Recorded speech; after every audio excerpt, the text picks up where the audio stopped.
Assalamualaikum warahmatullahi wabarakatuh. Alhamdulillahirabbil alamin, hamdan syakirin, hamdan na'imin, hamdan iwafi ni'amahu wa yukafi majidah. Ya Rabbana lakal hamdu wa lakal syukru kama yanbaghi li jalali wasikal karim. Allahumma shalli wa sallim wa barik ala sayyidina Muhammad wa ala alihi wa ashabihi wa man tabi'ahu bi ihsani ila yaumiddin. Sahabat muslimah, hidup adalah perpindahan dari satu cobaan ke cobaan yang lain. Cobaan atau ujian tidak selalu identik dengan kesusahan, tapi bisa juga berupa kemudahan. Ujian itu bisa menjadi musibah atau nikmat, tergantung cara kita menyikapi kesusahan atau kemudahan itu. Musibah adalah segala sesuatu, baik kesusahan maupun kemudahan, yang bisa menjauhkan kita dari Allah Subhanahu wa Ta'ala. Sedangkan nikmat adalah segala sesuatu, baik kesusahan maupun kemudahan, yang bisa mendekatkan kita kepada Allah Subhanahu wa Ta'ala. Kalau diuji dengan kesusahan, kita menjadi semakin jauh dari Allah, menyikapinya dengan cara minder, putus asa, atau berburuk sangka kepada Allah, maka kita gagal menghadapi ujian itu, sehingga menjadi musibah. Tetapi jika dengan ujian, kesusahan, kita semakin dekat kepada Allah Subhanahu wa Ta'ala, menyikapinya dengan tetap husnudzon kepadanya, evaluasi diri, taubat, dan memperbaiki diri, maka kita sukses menghadapi ujian itu, sehingga menjadi nikmat.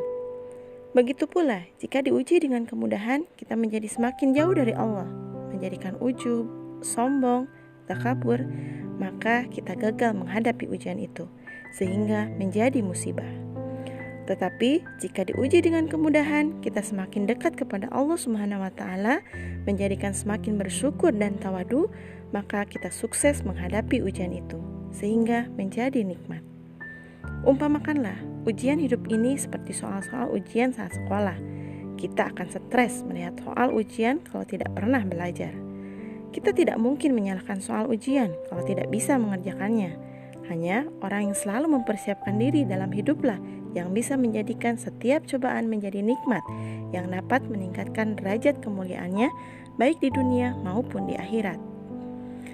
Tentang anak-anak itu benar menjadi cobaan bagi orang tuanya, baik kesuksesannya maupun kegagalannya. Memiliki anak yang sukses itu ujian. Jika kita menjadi tawadu, malu kepada Allah, dan merasa bahwa semua itu karunia Allah, maka itu adalah kesuksesan. Tapi kalau menjadi ujub, takabur, dan merasa berjasa, berarti gagal menyikapi anak yang maju.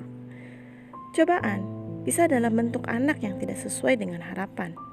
Usahakanlah sekuat tenaga agar kekurangan anak menjadi ladang pahala bagi ibu dan bapaknya. Saya pernah mendapat curhatan seorang ibu yang anaknya tergelincir walaupun sudah mencoreng aib. Ibunya berkata, "Dia darah daging saya tetap bertanggung jawab untuk membantu dia kembali ke jalan Allah. Mungkin ini teguran dari Allah karena kami kurang bersungguh-sungguh mendidiknya." Pernah juga ada seorang ibu yang bercerita tentang anaknya selalu menyusahkan. Saat anaknya terkena narkoba, ibunya berusaha keras menyembuhkannya. Setelah sembuh, malah masuk penjara, tetapi tetap saja dikunjungi. Ketika saya tanya, "Ibu, mengapa ibu tidak habis-habisnya menyayanginya?" "Saya akan terus memperbaikinya sekuat kemampuan saya, karena ini adalah ladang amal bagi saya." Kalau orang lain diuji dengan anaknya anak yang cemerlang, anak yang soleh, penurut, mungkin saya diuji dengan ini. Saya tidak malu dihina oleh orang lain. Yang malu itu kalau saya tidak bertanggung jawab terhadap anak-anak saya. Begitu jawabnya. Dengan demikian, tidak berarti seorang ibu itu terhina dan gagal ketika anaknya tidak sesuai dengan harapannya. Jangankan kita, manusia biasa dalam kisah para nabi pun hal seperti ini terjadi. Sebutlah Nabi Nuh. Allah beri ujian anak yang durhaka kepada Allah, tidak mau mengikuti ayahnya untuk bertauhid pada Allah. Begitupun Nabi Yakub, 11 anaknya kecuali Benyamin bersekongkol untuk membunuh Nabi Yusuf di sebuah sumur tua. Bertahun-tahun lamanya Nabi Yakub menunggu pertemuan dengan putranya tersebut. Sejatinya, perkara anak adalah fitnah atau ujian yang diabadikan oleh Allah Subhanahu wa Ta'ala dalam wahyunya. "Hai orang-orang yang beriman, sesungguhnya di antara istri-istrimu dan anak-anakmu ada yang menjadi musuh bagimu, maka berhati-hatilah kamu terhadap mereka. Dan jika kamu memaafkan dan tidak memarahi serta mengampuni mereka, maka sesungguhnya Allah Maha Pengampun lagi Maha Penyayang. Sesungguhnya hartamu dan anak-anakmu hanyalah cobaan bagimu, dan di sisi Allah lah pahala yang besar. Surat At-Taghabun ayat 14 dan 15. Tentunya kita tidak ingin sang buah hati kelak menjadi musuh ayah dan ibunya. Sang buah hati tak pernah menjadi penyejuk dalam rumah kita. Kita selalu berharap dan bekerja keras dan bersungguh-sungguh untuk memberikan pendidikan terbaik agar anak-anak kita menjadi anak-anak permata dunia dan anak-anak cahaya mata yang senantiasa menyejukkan jiwa. Sungguh banyak para ibu diuji dengan anak.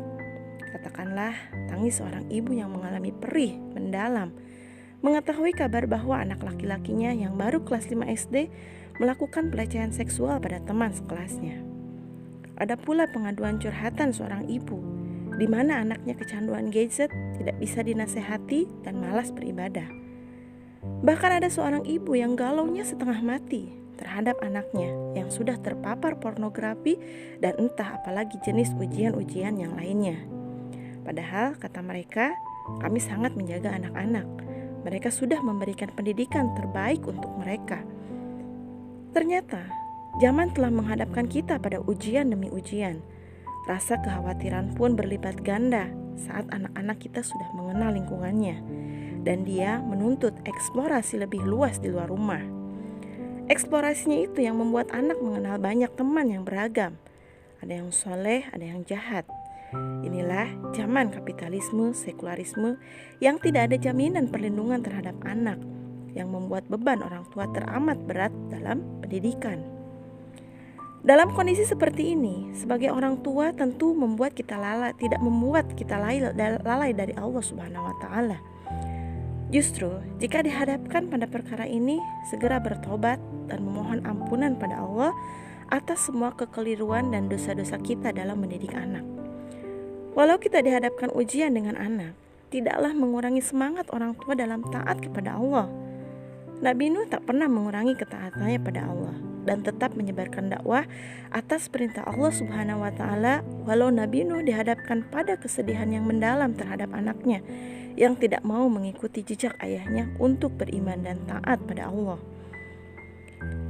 Kita pun bisa berkaca pada Nabi Yakub ketika saudara-saudara Nabi Yusuf menjerumuskannya ke dalam sumur tua dan mereka berdusta pada ayahnya bahwa Yusuf diterkam binatang buas dan memperlihatkan bukti darah domba yang dibalurkan pada bajunya Nabi Yusuf.